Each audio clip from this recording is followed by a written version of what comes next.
What's the messaging that's going to go across? Good evening, Anand, and good evening to my fellow panelists. It's a wonderful discussion. Before I come to the main thrust of the thesis that you put for all of us, can I just make a couple of points? One is to heartily congratulate the new chief ministers of the states, Rajasthan, Chhattisgarh and Madhya Pradesh. I think it's incredible that new blood has been chosen, and I can be excused if I'm not able to exactly remember the names of these three BJP chief ministers. I dare say most of the BJP leaders, maybe Dr. Alok remembered them, but most of them even did not know who was going to be the chief minister.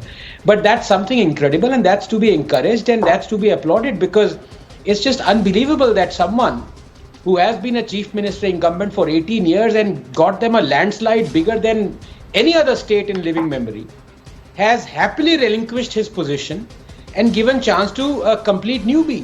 Remember, in the opposition, what happened? You had Mr. Gehlot slapping charges of sedition against Sachin Pilot. So, this is something really incredible, and this has been BJP's modus operandi for a very long time, and that is to be applauded, as I said. The other thing also, if I may say so, Anand, is that, of course, you broke it down into the various castes, but I dare say sometimes, cynicism gets the better of us. I mean, for example, when you talk about, yes, tribal and, these identities, Brahmins constitute only 4.5% to 5% of Rajasthan. So he's chosen a Brahmin, whereas he could have chosen someone from SC, ST that constitute 35% of the population. So I maybe say that, look, I think we're getting too cynical.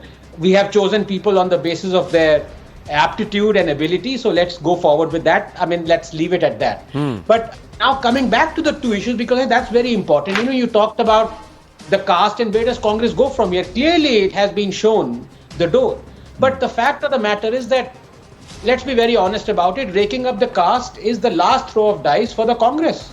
It wants to pour molten lava down India's fault lines. It's like another Kafkaesque dream of scorching the earth and then emerging from the cave to rule it.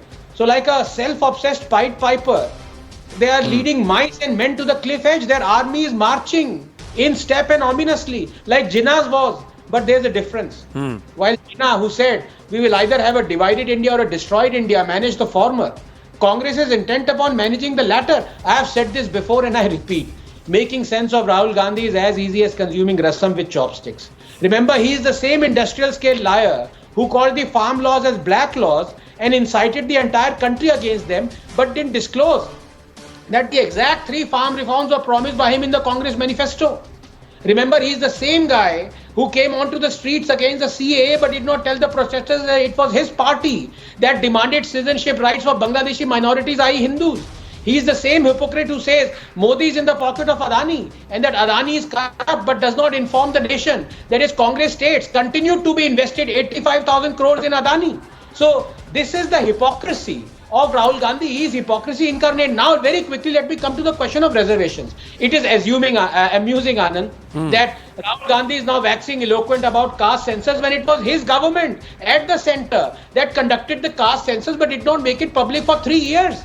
Remember, it was his government at the state recently in Karnataka that conducted the caste census but did not make it public for 4 years. Remember, it was his government at the center that, despite knowing the OBC percentage in India to be more than 30%, did not make more than 3% OBCs as secretaries.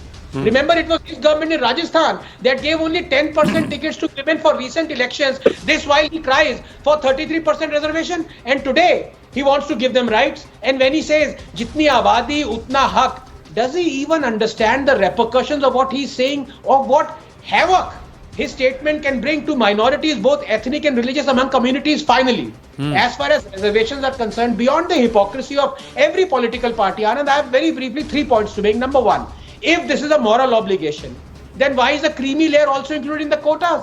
Are they not privileged enough now? Does the family of Rahul Prasad Yadav, for example, need reservations? Number two, as was reinforced by none other than the Chief Justice of India, that even Ambedkar wanted reservations only for a limited period of 10 to 30 years.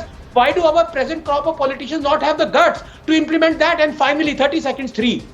And I have said this, if giving reservations a moral obligation, and it is, I believe it, then why are reservations excluded from certain domains and sectors, the prominent among them being the judiciary, Why do the judges suddenly think of merit when it comes to appointing their own, but think of quotas when it comes to appointing doctors, scientists and their professionals? Why are only 11% of all judges of High Courts and Supreme Court women? Why have all the 25 chief justices of High Courts, none of them being women? Why is only one ST judge ever been a Supreme Court judge? Why only 3% of Supreme Court judges are Dalits? Is that not hypocrisy itself? You're not allowed to question the courts, sir. The courts are allowed to do, they have a free run. They have a free passage and they can decide who they will want to appoint. They have their own collegium. They are the only self-regulatory constitutional body in this country. A pillar that stands on itself does not depend on the others but tells the others to depend on it. But that said, we are digressing. Let's come back to the point. George Korean